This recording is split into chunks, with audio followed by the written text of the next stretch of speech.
15টা শিক্ষা আমরা বের করব কোরআন দিয়ে।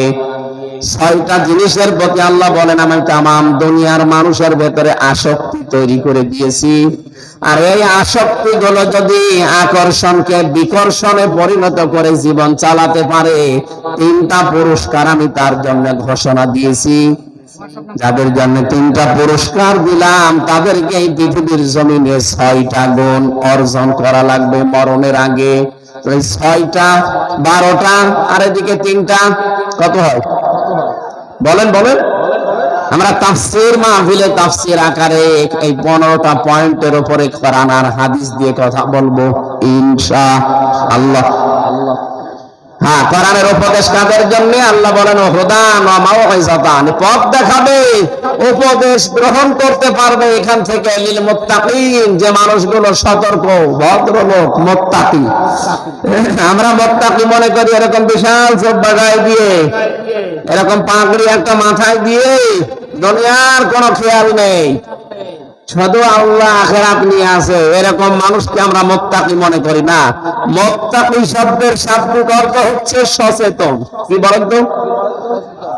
আরো জোরে বলেন। 2 নম্বরে মুত্তাকি মানে যোগ্য।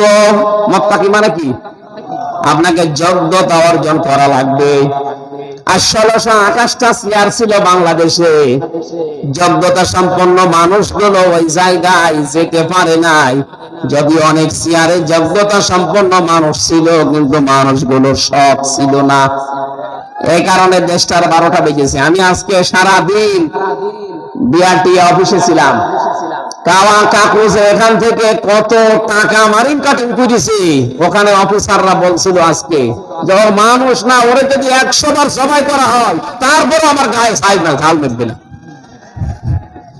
যেখানে 51 লাখ টাকা উনি হিসাব দিলেন, একটা প্রকল্প একটা কাজ আছে যে এই কাজটা 51 লাখ টাকা হলে হয়, সেখানে ও 267 কোটি টাকা ওই জায়গা থেকে মারিন কাটিং করেছে।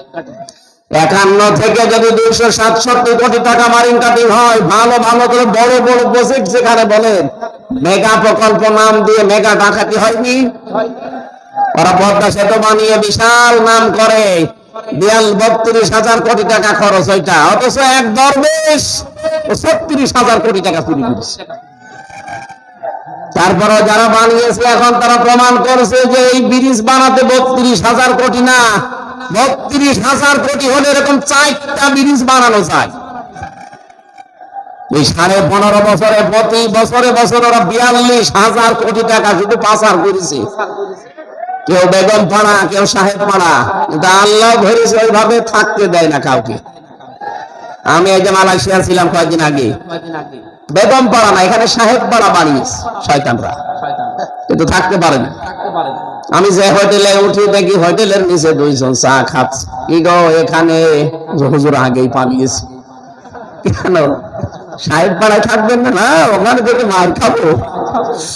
বাংলার জনগণ এখানে আছে, ওখানে তালা লাগানো, ওখানে যদি আমাদের দেখতে পাই পিটিয়ে ভর্তা বানিয়ে ফেলবে। কি করলেন? অবৈধ টাকাগুলো পাচার করে। এদেশে এখন যারা বিশেষজ্ঞ, আমি কয়েকদিন আগে একজনের সাথে যাচ্ছিলাম মৌলভীবাজারে, পাইলট, হেলিকপ্টারের পাইলট আমারে বারবার বলছিল হুজুর এই যে নিচে তাকান দেখতে পাচ্ছেন, এই জায়গাগুলোতে বহু মানুষের কর্মসংস্থান তৈরি করা সম্ভব ছিল, কিন্তু জালেমরা টাকাগুলো সব বাইরে পাচার করে দিয়েছে।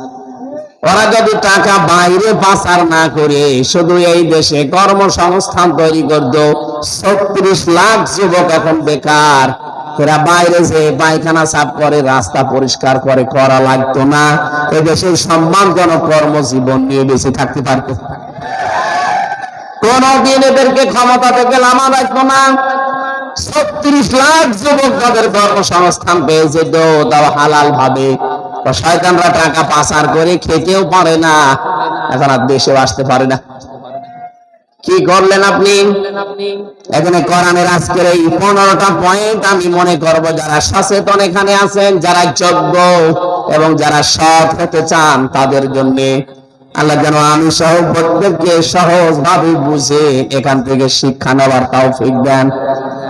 আরো জোরে বলেন সব কিছু বাদ দিয়ে আমরা সরাসরি কোরআনে প্রবেশ করছি। বলেন আউযু বিল্লাহি মিনাশ শাইতানির রাজিম বিসমিল্লাহির রহমানির রহিম।